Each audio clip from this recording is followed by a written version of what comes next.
November 14, 1942. 2,300 hours. The radar operators aboard USS Washington tracked 9 Japanese warships moving through the darkness 18,000 yards away. The enemy fleet was invisible to the naked eye in the pitch-black waters north of Guadalcanal. But on Washington's SG radar screens, every ship appeared as a distinct green blip, their positions updated with every sweep of the antenna.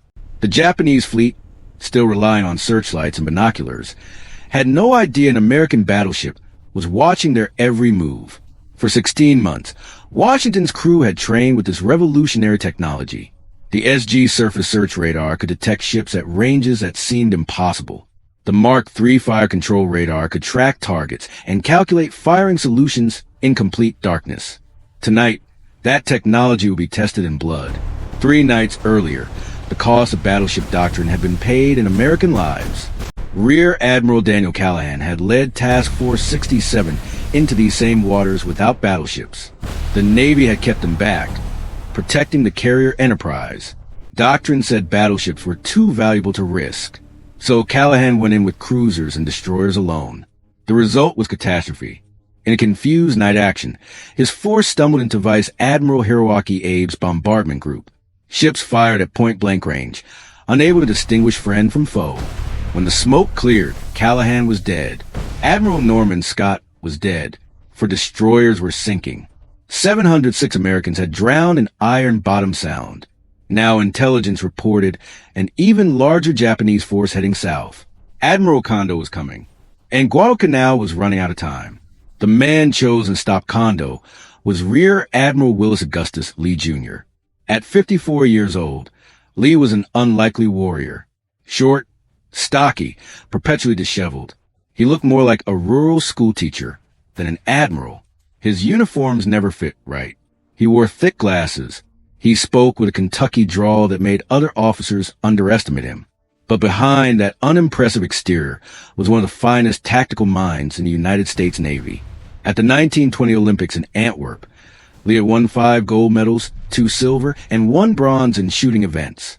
He could put 10 shots through the same hole at 1,000 yards. He understood ballistics the way musicians understand rhythm, instinctively, perfectly. When he transitioned from rifles to naval guns, that intuition came with him.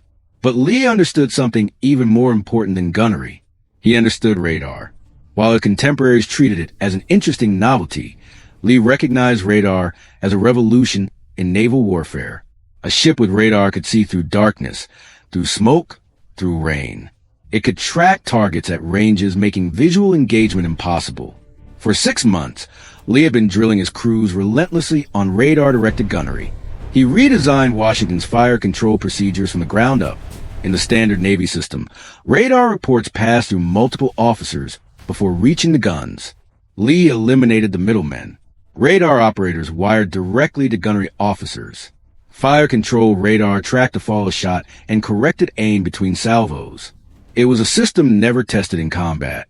Tonight, Lee would find out if it worked. Lee's Task Force 64 was a scratch team that had never worked together. His flagship, Washington. The battleship South Dakota just arrived from repairs with a green crew. For destroyers pulled from different task groups, Walk, Benham, Preston, and Gwynn, they had never operated with battleships. There had been no time for exercises. Lee discovered Washington and South Dakota had incompatible radio systems. Their talk between ship sets operated on different frequencies. He had to jury-rig a communication plan using signal lights because the ships literally could not talk to each other. As the sun set, Lee took his small force around the western tip of Guadalcanal. The columns stretched for over 2 miles, 6 ships heading into waters that had already claimed dozens of American vessels. The sailors called it Iron Bottom Sound. At 22:52, radar detected the first enemy ships, Japanese destroyers sweeping ahead of the main force. Range 18,000 yards and closing. Lee faced a critical decision. He could open fire at maximum range, using his radar advantage to hit the Japanese before they knew he was there. But that would reveal his position, possibly allowing Kondo to escape. Or he could wait, let the Japanese commit to their attack run. Let them get close enough that they could not escape. It was a terrible risk. The closer the Japanese got, the more likely they would spot the American force. But Lee understood something crucial. The Japanese were not looking for battleships. They expected aircraft, PT boats, submarines, anything but what was waiting in the darkness. Lee bet everything on Japanese overconfidence. At 2,300 hours exactly, Lee gave the order to open fire. Washington's first salvo erupted into the night. 9 16-inch shells arcing through darkness toward targets her gun crews could not see. Then disaster struck. At 23:37, South Dakota suffered a massive electrical failure. Every system died instantly. Lights out, radar black, gun directors powerless. In seconds, one of America's most powerful battleships became a floating target. The Japanese pounced. Searchlights from Kirishima locked onto South Dakota, illuminating her like a stage performer. Every Japanese ship opened fire. In 90 seconds, South Dakota took 27 hits. 38 sailors killed. 59 wounded. The American destroyers fared even worse. Preston exploded and sank with 117 dead. Walk was torpedoed and broke in half, 175 dead. Benham lost her bow. Gwynn was burning. By 23:15, Lee's task force had effectively ceased to exist, for destroyers sunk or crippled. South Dakota blind and limping away. Only Washington remained operational, alone, facing 14 Japanese ships. Every war college scenario said Lee should withdraw. He was outnumbered 14-1. But Lee looked at his radar and saw something the Japanese could not see. In their excitement at pounding South Dakota, they had lost formation. Their ships were scattered, and none of them had noticed Washington. Lee gave the order that would define his place in naval history. Maximum speed ahead, course 030. Washington accelerated to 26 knots and headed straight for the Japanese battle line. At 8,400 yards, practically point-blank range for battleship guns, Lee gave the order to open fire on Kirishima. Washington's entire main battery erupted in a perfectly coordinated salvo. At that range, with radar fire control, with a stationary target illuminated by her own searchlights, Washington's gunners could not miss. In 7 minutes, Washington fired 75 16-inch shells. At least 9 slammed into Kirishima. The effect was devastating.